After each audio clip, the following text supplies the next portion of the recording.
Bismillahirrahmanirrahim. Assalamualaikum warahmatullahi wabarakatuh. Anak-anak Ustadz yang Ustadz banggakan, yang soleh dan solehah, semoga kita semuanya masih dalam lindungan Allah SWT, masih terus diberi nikmat kesehatan dan juga nikmat kesempatan. Pada kesempatan ini saya harapkan kepada semuanya anak Ustadz tetap semangat untuk belajar ya. Kita akan melanjutkan pelajaran tema kita, yaitu tema 6 tentang panas dan perpindahannya, subtema 3 pengaruh perpindahan kalor terhadap kehidupan, muatan pelajaran ilmu pengetahuan sosial.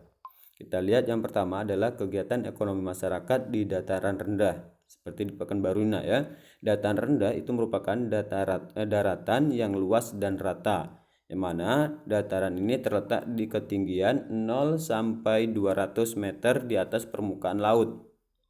Dataran rendah juga dikenal dengan istilah aluvial. Aluvial itu merupakan salah satu jenis tanah yang berasal dari endapan aliran air sungai ya. Merupakan endapan dari aliran air sungai. Tanah ini sangat subur dan cocok untuk bercocok tanam ya. Terus selain itu, dataran rendah memiliki area yang relatif datar sehingga kondisi ini memudahkan masyarakat dalam beraktivitas. Kemudian tersebut membuat dataran rendah berkembang menjadi pusat kegiatan masyarakat. Salah satunya adalah kegiatan pembangunan pada bidang ekonomi seperti menanam padi dan menangkap ikan. Ya, jadi kalau dataran rendah ini cocoknya adalah untuk menanam padi. Berbeda pula nanti dengan dataran tinggi. Kalau dataran tinggi itu nanti beda lagi tanamannya. Nih, contohnya adalah kegiatan ibu-ibu yang sedang menanam padi di sawah ya. Kegiatan ekonomi masyarakat di dataran rendah antara lain adalah menanam padi, berternak, melakukan penambangan dan mengelola kegiatan industri.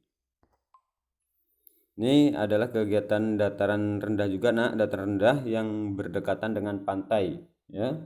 Sehingga dimanfaatkan oleh nelayan untuk menangkap ikan, membudidaya sumber daya laut seperti mencari rumput laut. Nah, rumput laut itu bisa juga diternak kayak dikembangbiakkan di daerah pantai terus dan mengolah kawasan pantai menjadi objek wisata. Yang selanjutnya kita akan membahas mengenai mengidentifikasi kegiatan ekonomi di dataran tinggi. Berbeda dengan dataran yang tadi. Yang tadi adalah dataran rendah ya, sekarang dataran tinggi.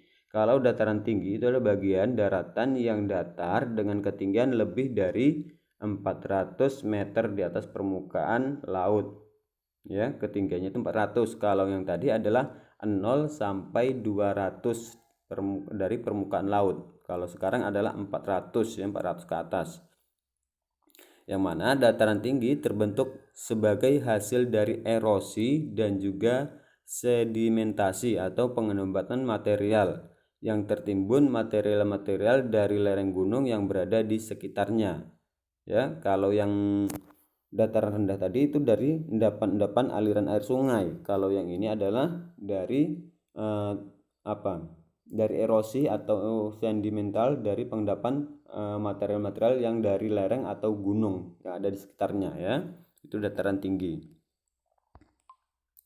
Aktivitas ekonomi masyarakat di dataran tinggi itu lebih cocok untuk perkebunan dan peternakan.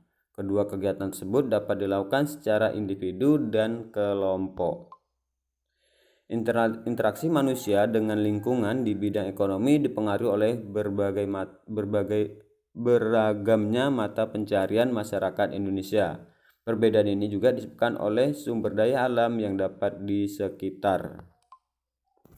Ini adalah salah satu contoh kegiatan yang dilakukan oleh masyarakat yang berada di dataran tinggi, yaitu adalah bercocok tanam teh ya, seperti kayak di Padang. Nah, itu kan ada kebun teh. Di Pekanbaru tidak ada kebun teh ya. Mengapa? Karena Pekanbaru ini mungkin ketinggiannya itu tidak termasuk ke dalam dataran rendah dia ya, berbeda dengan kayak di Padang. Kalau Padang itu mungkin datarannya itu termasuk dataran tinggi dia ya. Makanya kalau teh dicocoknya di sana. Kalau di Pekanbaru dia tidak cocok ya, karena tempatnya berbeda ya, datarannya berbeda. Oke mungkin cukup sekian dulu penjelasan Ustadz mengenai muatan IPS tema 6 subtema 3. Lebih dan kurang Ustadz mohon maaf. Ustadz akhiri dengan wabillahi taufiq wal hidayah. Wassalamualaikum warahmatullahi wabarakatuh.